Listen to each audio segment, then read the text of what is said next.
Selamat malam semuanya, balik lagi di Sinema Tengah Malam, masih bareng gue Bimo dan gue Faris. Hari ini kita akan membahas film yang kemungkinan besar mungkin menjadi calon kuat pemenang Oscar 2024. Oke. Conclave. Dia aktornya kalau nggak salah menang beberapa penghargaan juga. Dan bercerita tentang, unik sih menurut gue nih, unik. Pesannya cukup banyak. Dan dia keluar di Indonesia di saat yang mungkin banyak banget cocok logi konspirasi dan lain sebagainya ya. Karena kan bercerita tentang Conclave ini kematian paus yang secara tiba-tiba. Iya. Gitu ya. Paus meninggal dan akhirnya harus diadakan conclave. Conclave tuh apa ya? Ritual, bukan ritual. Pemilihan atau apa ya? Nama untuk para apa sih namanya? Pemilunya dah. Nama pemilunya namanya conclave gitu loh. Jadi kayak semua kardinalnya dikumpulin di dalam satu di Vatikan. Untuk vote siapa yang akan menjadi paus berikutnya. Jadi kita akan diberitahu, dikasih apa knowledge kalau seandainya pemilihan paus tuh seperti apa sih gitu. Dari step by stepnya, berapa harinya dan lain sebagainya. Walaupun The Two Popes juga cukup menjelaskan juga ya gitu. Tapi ini fokus lebih ke konspirasi yang ada di dalamnya gitu.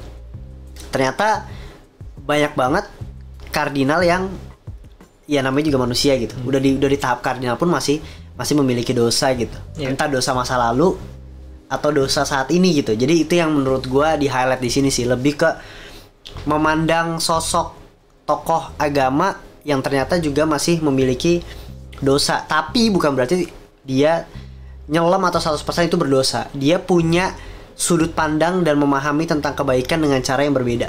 Itu sih menurut gua keren sih maksudnya. Tapi ini sebenarnya film tahun kemarin ya? Tahun kemarin. Baru masuk sini tapi. Baru masuk sini dan sedang tayang juga di bioskop ya. Kayaknya antusiasnya cukup tinggi dan mungkin bertanya-tanya seandainya gue yang nggak beragama Katolik bisa menikmati nggak gitu dan lain sebagainya. Jawabannya bisa, karena ini tuh bukan drama yang misalnya memang garis tema besarnya adalah Katolik kan, maksudnya kardinal dan lain sebagainya. Tapi tidak yang kayak doa dan lain sebagainya, bener-bener kayak lu menonton sebuah drama yang terjadi ada konfliknya dan lain sebagainya, cuma temanya aja lagi ya kebetulan ada di Vatikan gitu. Bagus banget sih, tapi yang menurut gue luar biasa, yang gue gila kayak ini buat beda lah sinematografinya bro, visualnya. Kalau lu lihat beberapa shot-shotnya, wah gila bagus banget sih. Keren ya. Bagus banget. Ada momen yang gue suka banget, kayak dia lagi diskusi gitu, kameranya still lumayan dari jauh shotnya. Terus kayak di dalam bangku bioskop, kayaknya lightingnya kayak dari atas gitu, nembak sorot satu titik doang, sisanya gelap dan lu bener-bener gak bisa ngeliat apa, cuma di bangku itu doang. Kayak maksudnya apa ya, itu bener-bener di set sebagus itu gitu. Main warnanya ketika dia pakai baju merah-merah tuh bagus banget, pas di shot dari atas kardinalnya pada masuk merah sama putih gitu. Ada kardinal yang lagi ngerokok juga, shotnya tuh kayak apa ya, model wah bagus dah. Mungkin menurut gua lu di sini tuh dimanjakan banget visualnya gitu. Bagus, dari shot-shotnya tuh unik gitu. Dan menurut gua itu yang menjadi nilai plus juga. Jadi lu bukan cuma nontonin dramanya, tapi lu juga bisa menikmati visualnya dan memanjakan mata juga sih. Gitu. Menarik, bagus banget sih menurut gua ini. Menurut gua sih lu apa ya, buat lu yang kalau lu nonton Two Popes tuh pertama jauh lebih berat. Slow burn juga kalau sana itu Pops gitu ya, maksudnya lumayan lambat lah gitu ya, karena mungkin kan based on true event atau story ya kalau sana itu Pops. Kalau ini kan fiksi, jadi memang alurnya dimaininnya juga begitu cepet gitu. Ada satu contoh yang menurut gue cukup menarik gitu, melihatkan sudut manusianya gitu, tapi di satu sisi udah ada peraturan yang sudah dibentuk yang tidak bisa diubah gitu loh. Jadi memang ada bentrok-bentrok gitu. Contoh kayak kardinalnya udah nyaris menang nih, orangnya suci banget. Ternyata dia waktu umur 30 tahun, waktu dia masih muda, dia sekarang udah tua banget. Dia 30 tahun waktu dia masih muda, dia pernah menghamili perempuan ketika dia udah menjadi pastor. Maksudnya jadi kayak anjir lu punya dosa gitu, dan ketahuan akhirnya dia dibatalin untuk nggak jadi menang jadi paus. Dan di situ dia juga bilang itu masa lalu gue gitu. Gue paham tapi nggak bisa, kita nggak bisa gitu. Terus di akhirnya yaudah gue mengaku dosa sama lo gitu. Ada yang berpolitik banget.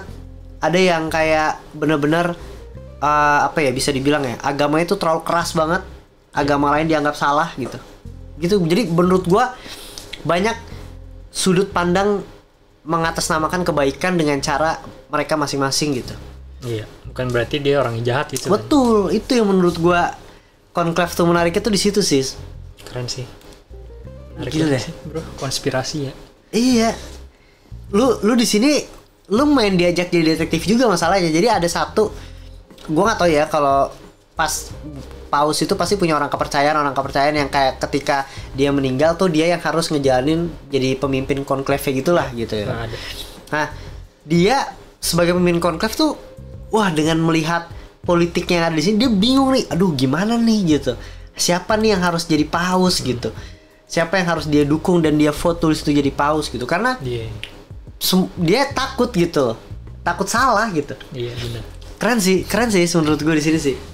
Gue dulu sempet nonton yang kayak gitu juga, cuma kan cuma sedikit ya bukan nonton sih, baca Angels and Demons-nya Robert Langdon. Ada itu juga tuh ketika pausnya mati, terus ada yang harus menggantikan, terus rapat gitu segala macam. Dan seru sih menurut gue ketika gue baca. Ya ini harusnya filmnya kan lebih fokus ke situnya ya, untuk menggali siapa pausnya, siapa masa lalunya. Itu menarik sih. Dan yang lebih menarik lagi ya, karakter utamanya, wah ini backgroundnya kuat banget sih, menurut gue bagus banget. Dia sebelum pausnya meninggal dia tuh mau ngajuin pengunduran diri. Jadi dia mau ngundurin diri karena dia ada bermasalah dengan doa lah. Tadi dijelasin di situ yang menariknya. Nah, dia mau ngundurin diri cuma pausnya meninggal. Jadi ini conclave terakhirnya dia nih. Gitu maksudnya dia abis pemilihan paus ini dia akan mengundurkan diri. Itu lagi. Tapi calon-calonnya kayak begini dan nama dia tuh ada muncul juga. Sampai dia didesak juga sama yang lain kayak lu lebih milih si ini yang menang, tapi lu tahu dia tuh kerasnya kayak apa dengan agama. Yang bisa nyelamatin Vatikan tuh elu. Dia sampai marah kayak gue tapi mau keluar dari sini gitu. Gila, mantep banget bro. Jadi ada dilema karakternya juga ya kayak gue mau keluar tapi di sisi lain gue nggak bisa ninggalin ini pemilihan paus ini yang krusial banget gitu. Keren banget ya. Lu jadi banyak curiga sama orang-orang dalam guys. Kayaknya dia dari jahat. Sampai ada keluar omongan yang kayak nggak mungkin, karena dia bilang gue nggak mau terus dibantah lagi. Ketika lu memutuskan untuk bersumpah gitu jadi pastor, apalagi lu udah dipilih jadi kardinal, pasti dalam hati kecil lu pernah terbesit lu pengen jadi paus. Ada kayak gitu-gitu dah. Keren dah. Menurut gua unik bro. Mungkin kalau untuk orang yang bukan beragama Katolik justru akan menarik sih menurut gue. Karena kan ini suatu sudut pandang baru bro. Maksudnya gue aja yang Katolik nggak tahu tentang apa yang ada di balik Vatikan gitu. Dan itu menurut gue sebuah tontonan yang menarik, apalagi orang yang beragama lain yang nggak tahu apa-apa gitu. Menurut gue keren sih di sini. Ya mungkin mereka akan ini juga ya kadang ngelihatnya rada aneh, cuma tentunya tonton yang seru. Aktornya mantep ya. Faktor mantep. Dan gue gue nggak bakal bocorin endingnya kayak gimana, tapi endingnya as a movie, gue nggak ngomongin ini ya kata-kata wah lu setuju nih endingnya kayak gimana gitu. As a movie endingnya cukup memuaskan buat gue.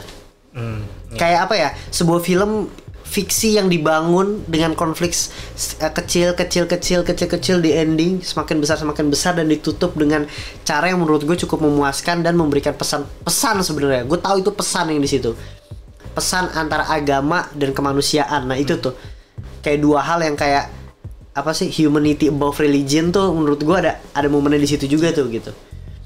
Jadi keren dah menurut gue, Conclave dah menurut gue asik bro. Keren sih. Gue gak bohong sih. Pengen nonton sih gue. Pengen lihat Voldemort jadi pop. Voldemort jadi paus ya. Iya. Voldemort jadi apa namanya kardinal iya. Coba itu bagus tuh judulnya kayak Voldemort jadi kardinal. Jadi alur cerita film ya. Oke lah, lu bakal nonton ya tapi pengen sih, gue pengen nonton. Tertarik gue kalau apalagi konspirasi thriller gitu ya. Keren iya asik. Kayak mencurigai banyak orang itu seru. Lu apalagi lu yang suka visual, apalagi yang lu Budapest. Sutradaranya siapa? Wes Anderson. Iya, Wes Anderson. Wah, lu aja visualnya keren banget kan Wes Anderson kan. Gitu maksudnya lu suka gitu, apalagi ini gitu loh. Ini juga keren banget gitu. Jadi keren lah menurut gue. Jadi buat kalian langsung aja sikat tonton di bioskop sedang tayang, jangan sampai ketinggalan dan sampai ketemu di episode berikutnya guys. Jangan lupa komen-komen. Bye.